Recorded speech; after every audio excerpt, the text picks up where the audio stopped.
Niccolo Machiavelli mastered the tools of power, control, and manipulation, using them as weapons.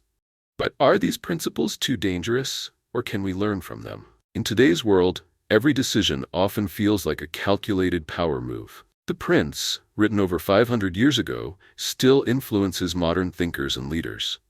Its controversial views on human nature offer advice on manipulation, deception, and strategic rule. This influential work continues to shape how rulers secure and maintain power in politics and beyond. Machiavelli has often been called a master of cynicism, teaching that the ends justify the means and that morality should take a back seat to political pragmatism. However, his lessons go beyond just politics. They reach into business, personal relationships, and how we navigate the world around us. Machiavelli's 7 laws of power are not just relics of an earlier age, they are still a blueprint for those seeking to gain an advantage over others. But what does it mean to apply these principles today?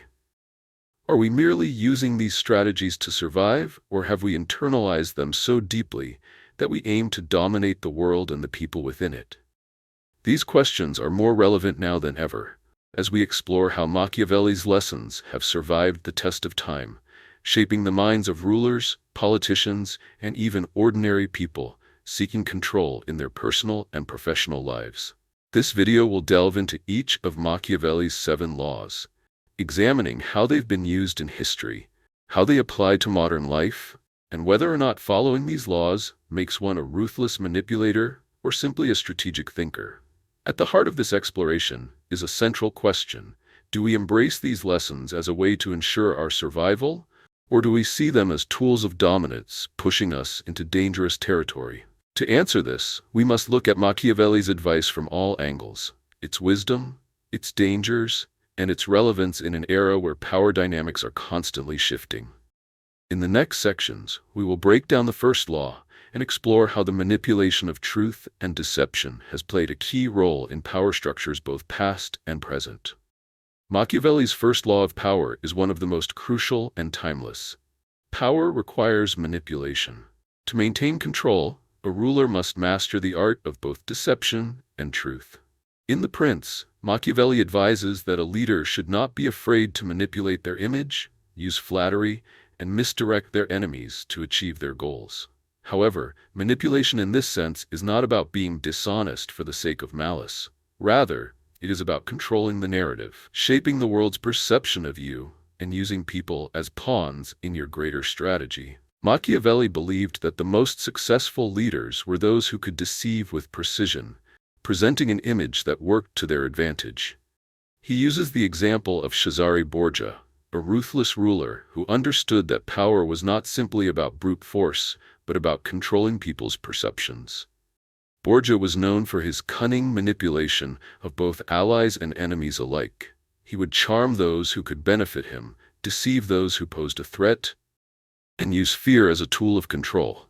To keep his power intact, Borgia employed skilled diplomats and used strategic alliances to further his ambitions, even when those alliances were based on lies and false pretenses. In this context, Machiavelli's manipulation is not an act of villainy for its own sake. It is a calculated maneuver to achieve and maintain power. By creating an illusion of loyalty or virtue, a leader can manipulate public opinion and maintain control, even when their actions are far from virtuous. This law emphasizes the necessity of psychological warfare in politics and power dynamics, teaching that sometimes the truth is less important than the perception of truth. The modern world offers countless examples of leaders who use manipulation to maintain power. Think of corporate CEOs who cultivate an image of benevolent leadership, while behind closed doors, they make decisions that benefit themselves and their shareholders at the expense of their workers. In politics, we've seen how politicians use media, advertisements, and speeches to manipulate voters, shaping their perception of issues and candidates, often by presenting only the information that suits their narrative. This manipulation is done not necessarily with the goal of being malicious, but simply to secure power, control, and influence. Even on a more personal level, we see manipulation at play in our everyday lives. Social dynamics, whether in the workplace, family, or social media, are often shaped by people who know how to influence others' opinions and actions. Public figures, celebrities, and influencers have mastered the art of shaping their public personas, constructing an image that fits the ideals of their audience, even if it bears little resemblance to their true selves. Machiavelli's principle of strategic manipulation teaches us that power, at its core, is about controlling perception. The leader who knows how to shape their image, use flattery, and deceive when necessary will always have the upper hand. In a world where image often trumps substance, this law remains more relevant than ever. As we move through modern politics, business, and social interaction, Machiavelli's lessons about manipulation are at the very heart of how power is wielded today. But the question remains, is this manipulation simply a survival tactic, or does it push us to become cold, calculating figures who will do whatever it takes to maintain control? That's the line Machiavelli draws, and whether we cross it or not depends on how we choose to wield these laws of power. The second law of power, according to Machiavelli, is one that reveals the deeper manipulation of perception. Appearances matter more than reality. This principle speaks to the idea that a ruler's outward persona must be one of virtue and morality, regardless of their inner actions. In The Prince, Machiavelli famously states that while it is ideal for a leader to be both virtuous and effective, if forced to choose, it is far better for a ruler to appear virtuous than to actually be virtuous. A ruler who can convince the public of their goodness, kindness, and moral standing is far more likely to maintain power, even if their actions are far from virtuous. The reality of their character becomes secondary to the illusion they project to the public. Machiavelli emphasizes that people are naturally driven by perception. They don't often look beyond the surface to question the true motives or actions of those in power. Instead, they judge based on outward appearances.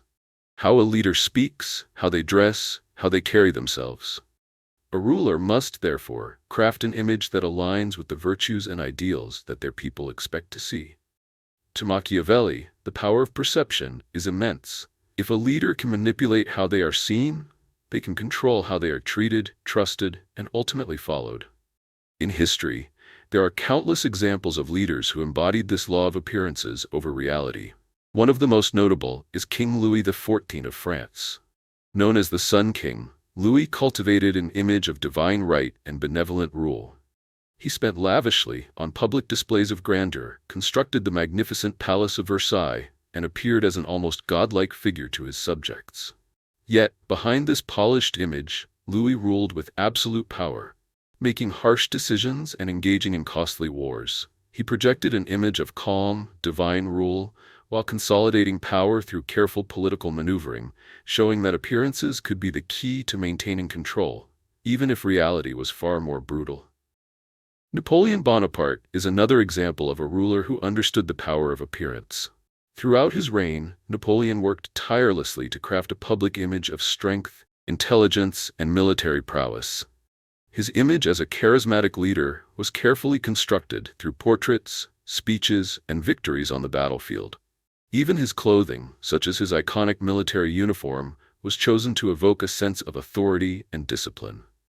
Behind the scenes, however, Napoleon's tactics were often ruthless and politically driven, and his rule relied on careful manipulation of the masses, using his image to inspire loyalty and control over the French people.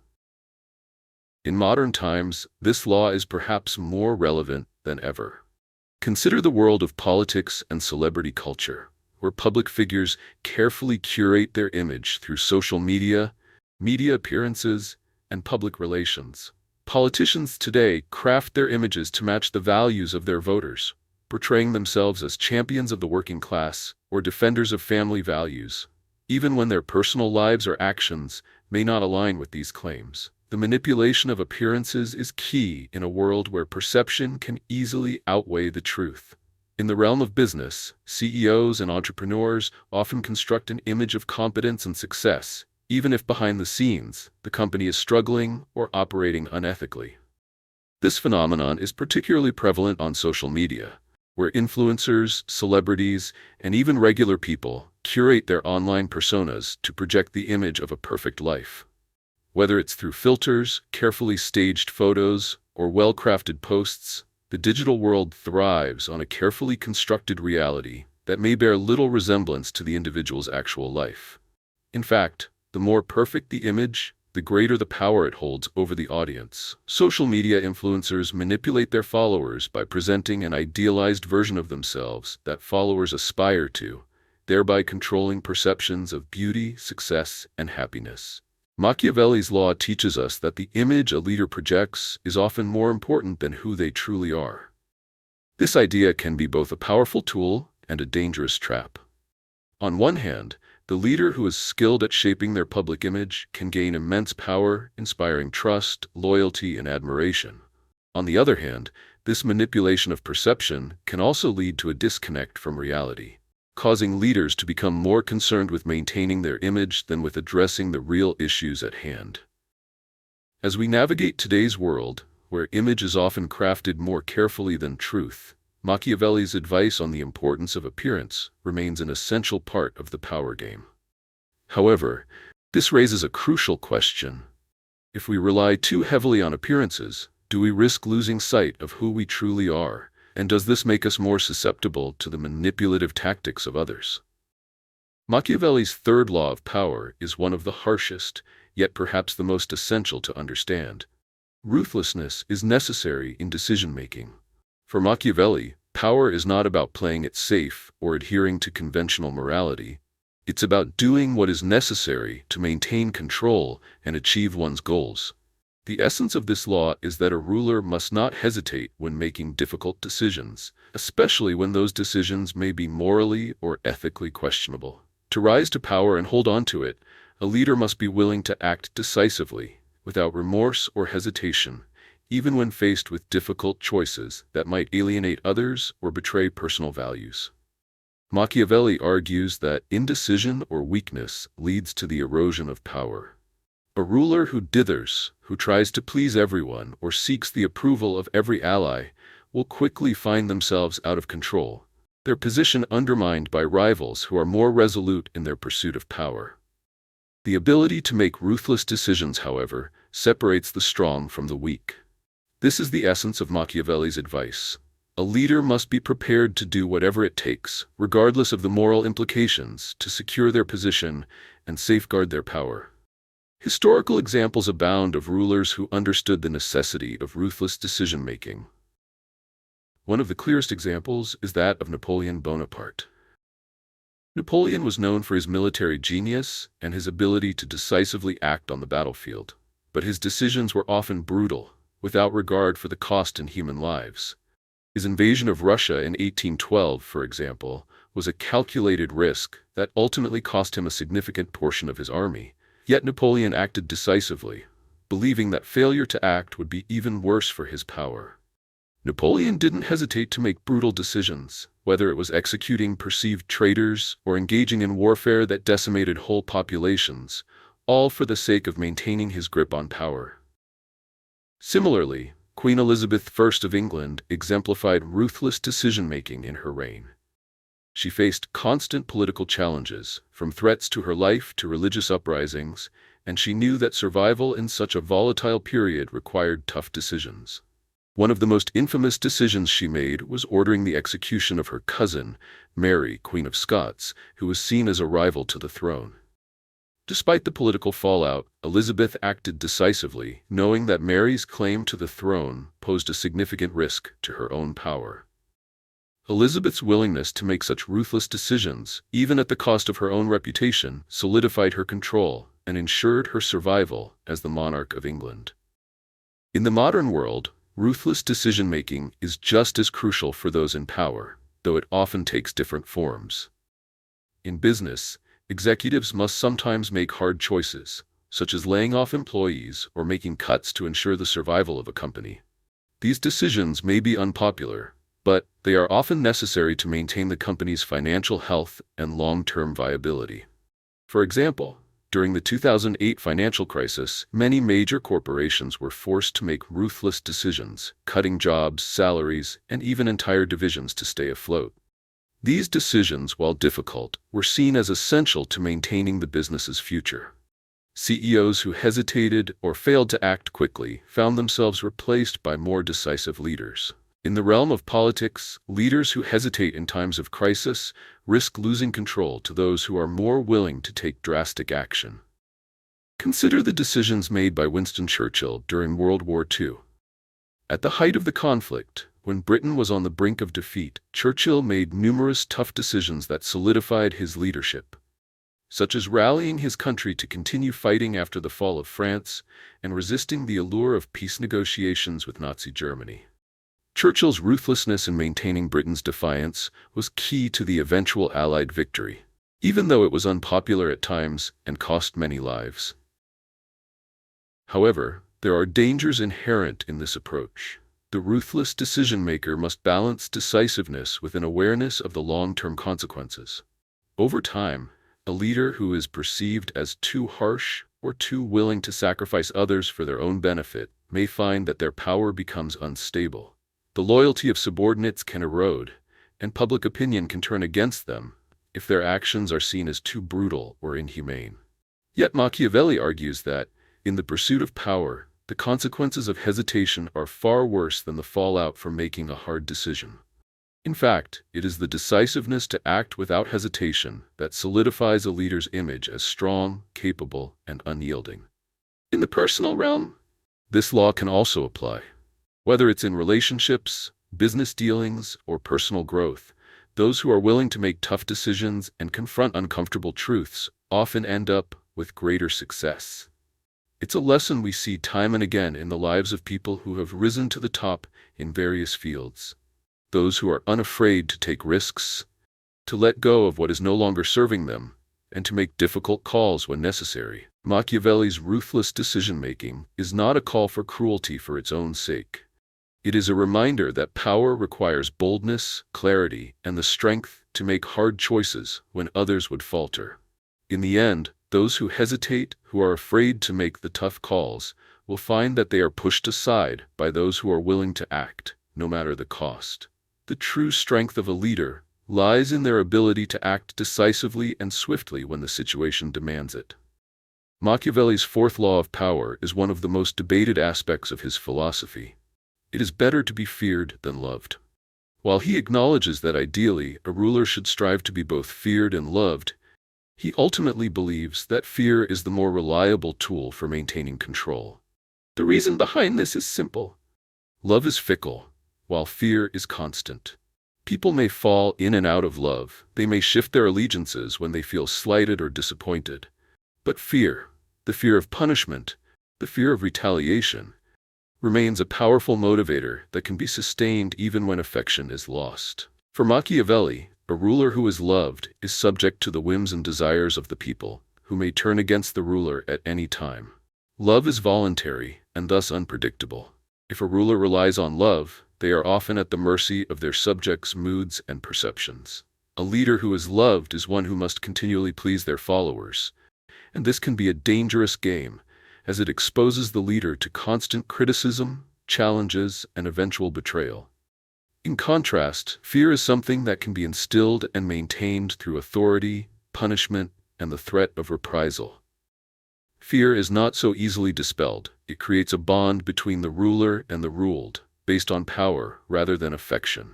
Machiavelli uses several historical examples to illustrate this law, and one of the most prominent is that of Cesare Borgia. As a leader, Borgia understood that power was best secured through fear. While he sought the loyalty of his followers, he was not afraid to use force when necessary. His infamous cruelty, such as executing rivals and punishing betrayal harshly, helped solidify his control over the territories he governed. Borgia did not win his people's affection. Rather, he made them fear the consequences of defying him. His ability to instill fear in others made him a powerful force in a volatile political landscape, even though he was not universally loved. Another example is that of the infamous ruler, Ivan the Terrible of Russia. Ivan's reign was characterized by fear, violence, and terror. His rule was based on the idea that terror could control his subjects, and he employed secret police to enforce his will. Despite his cruelty, Ivan's reign lasted for many years, and his power was unchallenged in part because he maintained strict control over his people through fear. His subjects feared reprisal, and that fear ensured that he could govern with relative stability, even if it was achieved through terror. However, Machiavelli is not blind to the potential dangers of ruling solely through fear. He acknowledges that while fear can provide a firm grip on power, it must be carefully managed. A ruler who is feared too much risks becoming despised, and a despot who rules through excessive cruelty will inevitably spark revolts, rebellion, or assassination. The key is to strike a balance. Be feared enough to maintain control, but not so feared that the fear leads to chaos. In The Prince, Machiavelli advises that it is better to be feared than loved, but that it is essential to avoid becoming hated. A ruler must be seen as someone who is capable of enforcing justice, yet not someone who indulges in unnecessary cruelty. In the modern world, the principle of fear versus love plays out in many forms. In politics, for example, leaders who project strength and authority often enjoy a more stable position than those who rely solely on their popularity. Leaders like Vladimir Putin have mastered the art of creating an image of a strong, unyielding figure, instilling fear both within their country and beyond. While Putin is not universally loved, his power is sustained largely by the fear he instills through aggressive actions, both domestically and internationally. Fear in this context is a tool for control, even when it's not based on affection or admiration. In business, leaders who maintain an aura of authority and strength can command greater respect and obedience from their employees. In contrast, those who rely solely on charm and likability may struggle to maintain the necessary distance between themselves and their subordinates. A boss who is too lenient or overly concerned with being liked may find themselves taken advantage of, as employees may disregard their authority. Fear, while not necessarily terror, often takes the form of firm boundaries and expectations, ensuring that workers understand that there are consequences for failure or defiance. However, like Machiavelli advises, it is essential that this fear does not spill over into resentment, as a workforce that fears its leader but does not respect them is unlikely to remain loyal for long. On a more personal level, the law of fear versus love is often evident in relationships and social dynamics. Many of us have encountered individuals who, whether consciously or unconsciously, leverage fear to maintain power in relationships, whether it's through emotional manipulation, control tactics, or even the threat of withdrawal. These individuals understand that fear of loss, whether it's the fear of being abandoned, rejected, or punished, can be a powerful motivator for compliance. However, this type of fear-based control can be toxic and unsustainable. Healthy relationships, much like Machiavelli's rulers, require a balance between authority and affection, strength and empathy. Ultimately, Machiavelli's point is that fear, when used wisely, is a far more reliable force for maintaining control than love. While love can be fleeting and fickle, fear is steadfast, and those who can instill it without crossing into hatred are the ones who are likely to maintain their power. For those who seek to apply Machiavelli's teachings in their own lives, understanding this law is crucial. Fear, when tempered with wisdom and restraint, can be an extremely effective tool, one that ensures the stability of one's position, whether in a monarchy, a corporation, or personal relationships. The real challenge lies in finding that delicate balance, ensuring that fear does not devolve into hatred, and that power does not slip into tyranny. Machiavelli's fifth law of power centers around the idea that timing is everything. Power is not just about brute force, strategic manipulation, or the appearance of strength. It's also about waiting for the right moment to act. The ability to recognize an opportunity and seize it at the perfect time can make the difference between success and failure. Machiavelli recognized that, while a ruler's ability to act decisively was important, it was equally important to know when to hold back and wait for the optimal moment to make a move. This is not just about patience, it's about mastering the timing of every action, from political maneuvers to military strategies, in order to maximize success. According to Machiavelli, every ruler must be attuned to the shifting landscape of power and must know how to respond when the conditions are right. The idea of timing goes hand in hand with the concept of opportunity. Leaders who can recognize the right moment to act, whether it's a crisis, a political vacuum, or a moment of weakness in an enemy, are the ones who will secure the most power. But this requires not only patience, but also a sharp understanding of the environment in which one operates. If a ruler acts too soon, they risk overextending themselves or making a rash decision that could backfire. If they wait too long, they may miss the opportunity altogether, allowing someone else to capitalize on it. One of Machiavelli's favorite historical examples of this law is the story of Julius Caesar crossing the Rubicon. At the moment when Caesar decided to march his army on Rome, he did so with perfect timing, recognizing the vulnerability of the Roman Senate and the growing unrest in Rome. This act, while bold, was also the product of a well-timed decision that played into the larger political landscape of the time. By crossing the Rubicon, Caesar not only seized control but also sent a clear message of power and resolve. His victory was assured because he acted when the political environment was ripe for such a move. Had he waited too long, the Senate might have strengthened its position or found a way to undermine him. Had he acted too soon, the people of Rome might not have rallied to his cause. This principle of timing and opportunity applies just as strongly in modern contexts.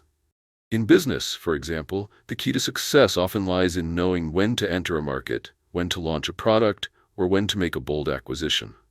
Companies that rush to innovate or expand without assessing the market conditions carefully often find themselves failing or overexposed. On the other hand, companies that hold back, waiting for the perfect moment to unveil their new ideas, can dominate when the time is right. Take Apple, for instance. While many companies have been making smartphones for years, it was Apple's ability to recognize the moment when the market was ready for a revolutionary product, the iPhone, that cemented its place at the top. Apple didn't just create a product, it seized the opportunity when the world was prepared to embrace it, shifting the entire tech landscape. In politics, we see the same principle at work. Political leaders who act rashly, before a crisis has fully developed or before the public is ready for change, often find themselves scrambling to maintain power.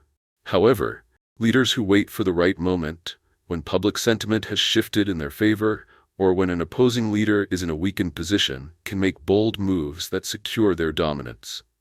For instance, Franklin D. Roosevelt's approach during the Great Depression is a prime example of acting with perfect timing. He didn't rush to solve the crisis with overly ambitious programs right away. Instead, he waited for the right moment to introduce New Deal policies, knowing that the nation was ready for sweeping reforms. His timing ensured that his policies had the greatest chance of success, and his political capital was maximized. The importance of timing is also evident in the world of social media and personal branding. Influencers and public figures must know when to make their moves, whether it's launching a new product, posting a controversial opinion, or joining a new trend. The internet moves at lightning speed, and those who are able to capitalize on viral moments, new trends, or shifts in public mood are the ones who thrive. Look at the rise of TikTok influencers or YouTubers who capitalized on early viral content or reacted to trends before they became oversaturated. They seized the moment before their competition could. And that timing often made all the difference between success and obscurity. However, the law of timing is not without its risks. Machiavelli warns that the ruler who waits too long may find themselves in a position where they have missed their opportunity entirely. In today's fast-paced world, the danger of being too cautious is real. Whether in business, politics, or personal decisions, opportunities can disappear as quickly as they appear, and being slow to act can mean being left behind. The key, then, is not only recognizing the perfect time to act, but also knowing when to take the leap, even when there are risks involved. Waiting too long for ideal conditions can often result in inaction, which can be just as detrimental as making the wrong decision at the wrong time. In personal life, timing can also be crucial. Whether it's making an important career decision, choosing the right moment to confront a conflict, or deciding when to make a life-changing commitment, the principle of timing plays a significant role in shaping the outcome. Those who are able to recognize when the right moment has arrived and who have the courage to act decisively when the opportunity presents itself often end up in a far stronger position than those who hesitate or wait for perfect conditions. Ultimately, Machiavelli's law of timing and opportunity teaches us that power is not just about knowing what to do, but also when to do it. The ability to wait for the right moment and seize it when it arrives is a skill that separates the successful from the unsuccessful. Whether you're a ruler, a CEO, or someone trying to navigate life's challenges, the importance of timing cannot be overstated. Those who understand the rhythm of power and know when to act decisively will be the ones who not only survive, but thrive. Machiavelli's sixth law of power centers around the idea of isolation and how it can be a critical tool for maintaining control. According to Machiavelli, power is most effectively wielded in isolation. A ruler, especially one with enemies and rivals in a highly competitive environment, must protect their position by distancing themselves from others when necessary. This law isn't just about being physically isolated. It's about maintaining psychological and political distance. By keeping a certain level of separation from allies in the public, a ruler can safeguard themselves from betrayal, influence, or manipulation by others. Machiavelli understood that loyalty is fragile. Those closest to a ruler, advisors, generals, friends, and even family, can become sources of vulnerability. At any given moment, those who are seen as trusted lieutenants could betray their leader, seeking power for themselves or turning against the ruler when circumstances change. History is filled with examples of power being lost because a ruler relied too heavily on those around them. For Machiavelli, the solution is not to surround oneself with too many allies, but to remain distant and maintain a level of control that keeps everyone around them in check. He advised that the ruler should not rely too heavily on anyone, as reliance breeds dependency, and dependency breeds potential for betrayal. One of the most famous historical examples of Machiavelli's law of isolation is that of King Henry VIII of England. Henry, throughout his reign, became increasingly isolated as he wielded more power. His frequent and ruthless purges of political and religious figures, as well as his breaking from the Catholic Church, created an atmosphere of distrust.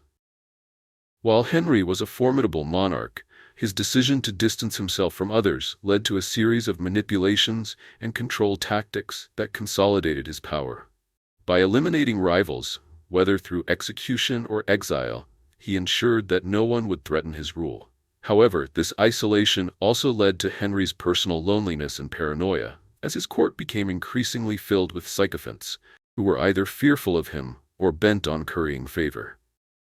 Another relevant example comes from the life of Joseph Stalin of the Soviet Union. Stalin's rule was marked by extreme isolation from his inner circle. He operated under a policy of mistrust, constantly eliminating those around him who posed a threat to his power. Stalin's purges were not only aimed at perceived enemies outside of the state, but also at his closest colleagues and allies within the Communist Party. By keeping everyone at arm's length, he ensured that no one would be in a position to challenge him. However, the result was a leadership style characterized by paranoia and cruelty, and while Stalin was able to maintain control for decades, his extreme isolation created an atmosphere of fear that resulted in mass suffering and terror for the people of the Soviet Union. Machiavelli's advice on isolation isn't solely about creating an atmosphere of fear, however, it's also about the necessity of remaining independent in one's judgment. A ruler who listens too much to others, especially those with personal agendas, risks being manipulated into making decisions that don't align with their own interests or goals. The key to maintaining power is to make decisions based on your own analysis, free from the influences of those around you. Leaders like Napoleon Bonaparte were masters of this. Napoleon often isolated himself to think and make critical decisions. His ability to act independently and trust his own instincts, despite advice from others, helped him achieve greatness on the battlefield and in political leadership. However, isolation comes with its own dangers. While it can protect against betrayal and influence, it can also lead to a disconnect with the people or the political system that sustains a leader's power. A ruler who isolates themselves too much can become disconnected from the reality of the world around them, losing touch with the concerns of the public, the needs of their subjects, or the strategic dynamics of the political landscape. This can make them vulnerable to revolts, uprisings, or the emergence of new rivals. A ruler must find a balance between isolation for protection and engagement for survival. The key is to keep others at a distance without becoming too distant, ensuring that the leader remains informed and connected to the power structures that help maintain their authority. In the modern world, we see leaders, both political and corporate, who practice this law of isolation in various ways. High-level CEOs, for example, often maintain a level of isolation from the day-to-day operations of their companies, surrounding themselves with trusted advisors and confidants. This isolation allows them to make strategic decisions without getting bogged down by the minutiae of the organization.